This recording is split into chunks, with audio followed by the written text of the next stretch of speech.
नमस्कार दोस्तों, आप सभी का स्वागत है आपके अपने YouTube चैनल JR स्टडी अड्डा पर। दोस्तों, जैसा कि मैंने कहा था कि आपको इतिहास का जो है हम टॉपिक वाइज आपको क्वेश्चंस देंगे, जिसका टॉपिक वाइज हम प्रैक्टिस कराएंगे। तो आज से हम टॉपिक वाइज हिस्ट्री का जो है हम क्वेश्चन कराएंगे। और दोस्तों, यहाँ पे हम जो क्वेश्चंस इंक्लूड किए हैं प्राचीन इतिहास के स्रोत से, सोर्स ऑफ एंशियंट से हमने 26 क्वेश्चन को इंक्लूड किया है। और इसी 26 क्वेश्चंस में आपको कई क्वेश्चंस मिल जाएंगे।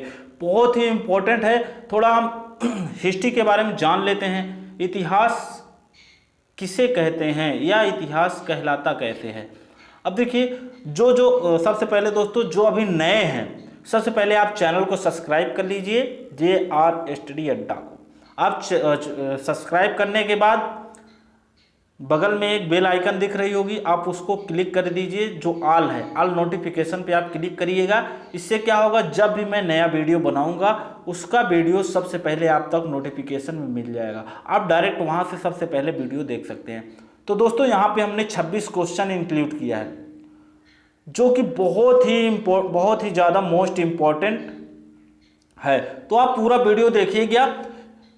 मैं वादा करता हूं कि हिस्ट्री में अध्यायवार, चैप्टर वाइज आपको टेस्ट कराया जाएगा, जिससे कि आपका ऐसे टॉपिक भी वन लाइनर के रूप में जिसे कहते हैं, और ऑप्शनल रूप में भी आपका जो क्वेश्चन है एकदम कंप्लीट हो जाएगा। अगर आपने इतिहास पढ़ा है तो मैं चैलेंज कर रहा हूं, अगर आपने 20 क्वेश्चन मेरे इस टॉपिक के कर लिए तो आप समझ लीजिए कि आप 100% सिलेक्ट हो जाएंगे।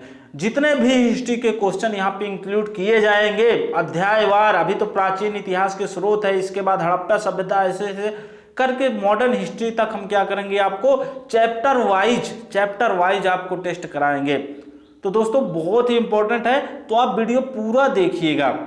तो आपका आज का जो टॉपिक है प्राचीन इतिहास के स्रोत, तो आप जल्दी से जल्दी चैनल को सब्सक्राइब कर लीजिए, क्योंकि आपकी जो रेलवे की वैकेंसी है, लेखपाल की वैकेंसी है, इसमें भी हिस्ट्री के कुछ क्वेश्चंस पूछे जाते हैं, इसलिए बहुत जरूरी, रेलवे में पूछा ही जाता है। तो दोस्तों, हम क्या करते हैं, वीडियो को स्टार्ट। तो हमारा जो पहला क्वेश्चन बनता है, देखते हैं क्या है पहला क्वेश्चन। पहला क्वेश्चन दोस्तों मैं आपके लिए रखूंगा। आपको करना क्या है, पहला क्वेश्चन का जो आंसर है हमें कमेंट में जरूर बताइएगा। जितने भी व्यूज आएंगे सबको कमेंट करके बताना है कि पहले क्वेश्चन का आंसर क्या होगा। पहला क्वेश्चन क्या है, सिक्कों पर लेख एवं तिथियों को उत्कीर्ण करने की परंपरा सर्वप्रथम किन शासकों द्वारा प्रारंभ की गई थी। बहुत ही इंपॉर्टेंट है। तो आप यहाँ पे यूनानी, अफगान, ईरानी, कुषाण, इसमें से कौन से हैं ऑप्शन, आपको कमेंट में हमें बताना है कि इसका आंसर क्या है। इसको हम नहीं बताएंगे, नेक्स्ट टॉपिक जब नेक्स्ट प्रैक्टिस दिया जाएगा तो उसमें आपको इसका आंसर बताया जाएगा। बहुत इंपॉर्टेंट है। अब देखिए, भारत में सर्वाधिक सिक्के निम्नलिखित में से किस काल के प्राप्त हुए हैं। ध्यान दीजिएगा, मौर्य, मौर्योत्तर, गुप्त, वैदिक। तो यहाँ पे देखिए हमने हाईलाइट किया है मौर्योत्तर काल। अगला क्वेश्चन है,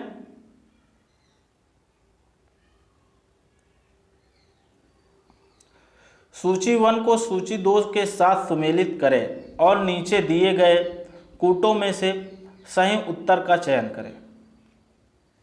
सही उत्तर का चयन करें, बहुत ही इंपॉर्टेंट है दोस्तों। देखिएगा, सिक्कों पर लेख एवं तिथियां उत्कीर्ण करने की प्रक्रिया कब चालू हुई थी। आपको पता है तो बताइए। तो यहां पे आपका है यूनानियों ने किया था प्रक्रिया इसकी। सिक्कों पर लेख एवं तिथियां उत्कीर्ण करने की प्रक्रिया किसने शुरू की थी, यूनानियों ने। ध्यान दीजिएगा, यूनानियों ने चालू किया था। और जो है, भारत में सर्वाधिक सिक्के प्राप्त हुए, किस काल में सबसे अधिक सिक्के प्राप्त हुए थे, तो गुप्त काल में। ध्यान दीजिएगा, सर्वाधिक सोने के सिक्के जारी किए गए थे कब, कुषाण वंश। आप पढ़े होंगे, कुषाणों ने सर्वाधिक सोने के सिक्के जारी किए थे। सर्वाधिक शुद्ध सोने के सिक्के किसने जारी किए थे, सर्वाधिक, थोड़ा सा शायद यहाँ पे आपका रॉन्ग हो रहा है क्या, सर्वाधिक सोने के सिक्के, सॉरी थोड़ा सा रॉन्ग हो गया आपका। सिक्कों का जो है क्या था, यूनानियों ने किया था। और उसके बाद भारत में सर्वाधिक सिक्के कहाँ से प्राप्त हुए थे, गुप्त काल से। ध्यान दीजिएगा, सर्वाधिक सोने के सिक्के कहाँ से प्राप्त हुए थे? मौर्योत्तर में जारी किए गए थे। सर्वाधिक शुद्ध सोने के सिक्के कब जारी किए गए थे? कुषाण वंश में। तो आपका जो ऑप्शन बनता है, ध्यान दीजिएगा, ऑप्शन आपका ए। बहुत ही आसान क्वेश्चन। नेक्स्ट क्वेश्चन देखते हैं। अशोक के अधिकांश शिलालेख किस लिपि में लिखे गए हैं? ब्राह्मी, ख्रोष्टी, अरामाइक, प्राकृतिक। तो यहां पे आप देखिए हाईलाइट किया गया है ब्राह्मी। अब देखिए सूची 1 और सूची 2 को आपको मिलाना है। 5 नंबर क्वेश्चन बहुत ही इंपॉर्टेंट है। तो यहां पे हाथी गुम्फा अभिलेख किस शासक के द्वारा किया गया था? हाथी गुम्फा अभिलेख ध्यान दीजिएगा आपका होगा कलिंग नरेश खारवेल। जूनागढ़ अभिलेख किसके द्वारा लिखा गया था या किया गया था? जूनागढ़ अभिलेख ध्यान दीजिएगा, जूनागढ़ अभिलेख जो है आपका रुद्रदामन ने किया था। एहोल दोस्तों, एहोल जो है पुलकेशिन द्वितीय ने। और प्रयाग स्तंभ अभिलेख समुद्रगुप्त के द्वारा। बहुत इंपॉर्टेंट है दोस्तों। अब नेक्स्ट क्वेश्चन आपका है, और जो आपका ऑप्शन हो जाएगा वह हो जाएगा ऑप्शन ए। ध्यान दीजिए, ऑप्शन ए। नेक्स्ट क्वेश्चन देखते हैं। फिर सूची 1 सूची 2 को आपको मिलाना है। बहुत ही इंपॉर्टेंट क्वेश्चन है दोस्तों। तो यहाँ पे ऋग्वेद दिया गया है और सूची 1 को सूची 2 से मिलाना है। बहुत ही इंपॉर्टेंट क्वेश्चन है दोस्तों। तो यहाँ पे ऋग्वेद क्या है? चिकित्सा शास्त्र। ऋग्वेद क्या है? चिकित्सा शास्त्र। और यजुर्वेद क्या है दोस्तों? यजुर्वेद युद्ध कला से संबंधित है। सामवेद किससे संबंधित है? सामवेद जो है दोस्तों कला एवं संगीत से संबंधित है।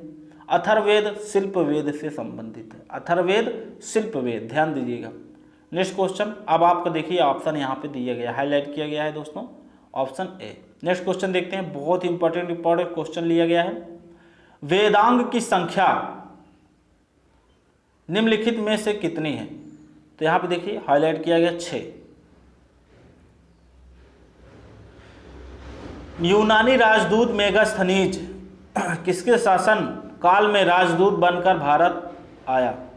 तो Chandragupta Maurya. Next question, Historica नामक पुस्तक निम्नलिखित में से किसकी रचना है? फाहियान, प्लिनी, टालमी या हेरोडोटस? जल्दी से ऑप्शन बताइए। तो यहाँ पे हेरोडोटस हाईलाइट किया गया, तो आपको समझ में आ रहा है। पहला ऑप्शन क्या था? पहले 8वां क्वेश्चन चंद्रगुप्त मौर्य था, ध्यान दीजिएगा। अगला क्वेश्चन, फाहियान से संबंधित सत्य कथन का चयन कीजिए। फाहियान चंद्रगुप्त मौर्य शासन काल में भारत आया, सही है। फाहियान ने 15 वर्षों तक बौद्ध ग्रंथों का अध्ययन किया, ये भी सही है। चंद्रगुप्त मौर्य के राजप्रसाद को देव निर्मित बताया, ये भी सही है। तो आपका ऑप्शन जो है उपर्युक्त में से सभी डी हो जाएगा। नेक्स्ट क्वेश्चन देखते हैं। पेरिप्लस ऑफ द एरिथियन सी निम्नलिखित में से किस भाषा में लिखी गई है? यूनानी भाषा में। नेक्स्ट क्वेश्चन, सूची 1 को सूची 2 से मिलाना है। देखिए टालमी ऑप्शन ये आपका जाएगा जियोग्राफी। प्लिनी क्या है दोस्तों? प्लिनी आपका नेचुरल हिस्टोरिका। और कास्मास इंडा काप्लेस्टस, इन्होंने किसकी खोज मतलब किसकी रचना? ध्यान दीजिएगा, ऑप्शन आपका हो जाएगा यहाँ पे, ये मिलेगा आपका सी, क्रिश्चियन टेपोग्राफी। अभेनसांग सी यू की, एक ही बचा है सी यू की। नेक्स्ट क्वेश्चन आपका हो जाएगा, ये देखिए आपका जो ऑप्शन है वह हो जाएगा ऑप्शन है। देखिए ये भी आ गया सूची 1 को सूची 2 से मिलान करिए। महरौली स्तंभ किसके द्वारा, किसका स्रोत यहां पे मिलता है, ध्यान दीजिएगा। महरौली स्तंभ में किसके बारे में बताया गया है, ध्यान दीजिएगा। ये है समुद्रगुप्त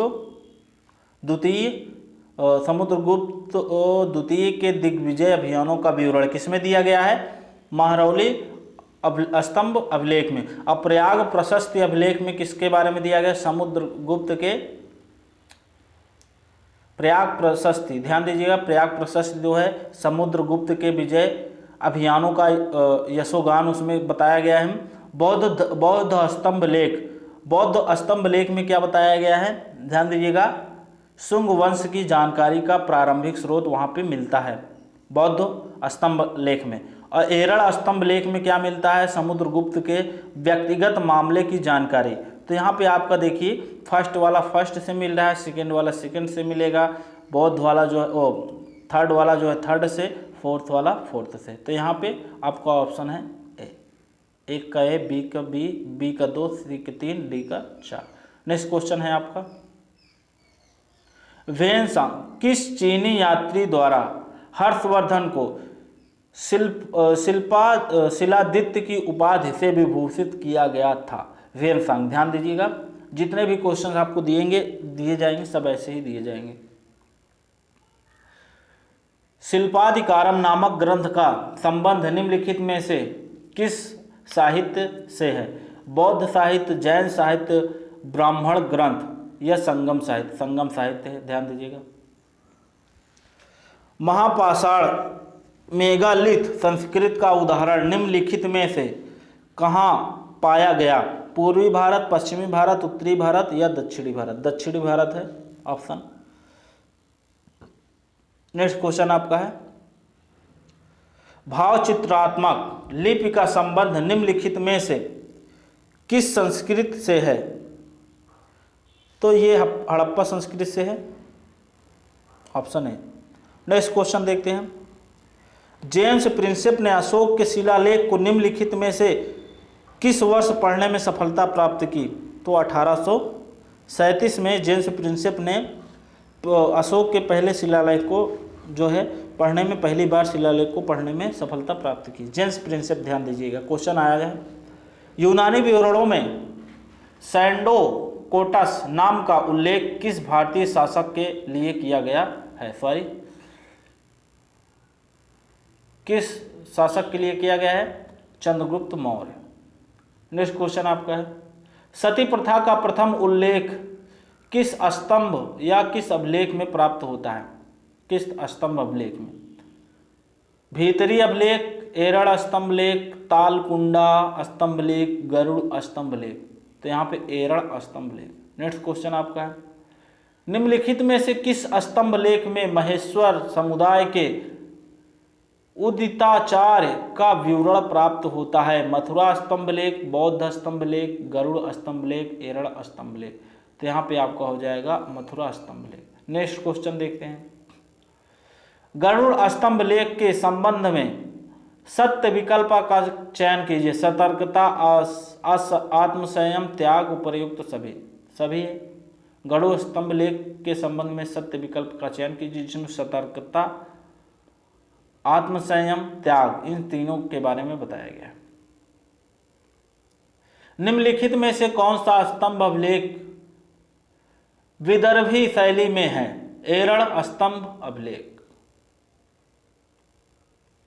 निम्नलिखित में से किस वेदांग को वैदिक साहित्य में गायत्री, त्रिष्टुप, जगत बृहति का प्रयोग किया जाता है, छंद में। नेक्स्ट क्वेश्चन है, वैदिक शब्दों के शुद्ध उच्चारण हेतु किस वेदांग का निर्माण किया गया है, ध्यान दीजिएगा, ऐसे ऑप्शन दिया रहेगा, ऑप्शन डी आपका है, शिक्षा। वेनसांग के किस मित्र ने वेनसांग की जीवनी लिखी थी, किसने लिखी थी, सुंग यून, इत्सिंग, मातवेन लिन। यहाँ पे आपका ऑप्शन है ए, किसने लिखा था, वी ली। तो दोस्तों यहाँ पे बहुत ही इंपॉर्टेंट क्वेश्चन जो आपके लिए गए हैं वो आपको बता दिया गया है। और जितने भी क्वेश्चन इसमें बनते थे लगभग हमने सभी को इंक्लूड कर लिया है प्राचीन इतिहास के स्रोत से। अब दोस्तों नेक्स्ट जो आपका टॉपिक होगा हड़प्पा सभ्यता से। हड़प्पा सभ्यता से इंडस वैली सिविलाइजेशन, इसमें जिस सिविलाइजेशन इसमें जितने भी क्वेश्चन बनेंगे हड़प्पा से उसका भी टेस्ट लिया जाएगा। तो दोस्तों इसके बाद हड़प्पा से क्वेश्चंस आएंगे आपके पास।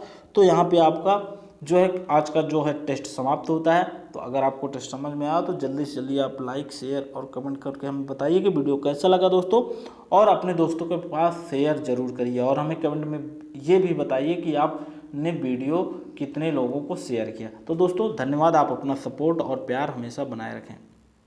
मिलते हैं नेक्स्ट वीडियो।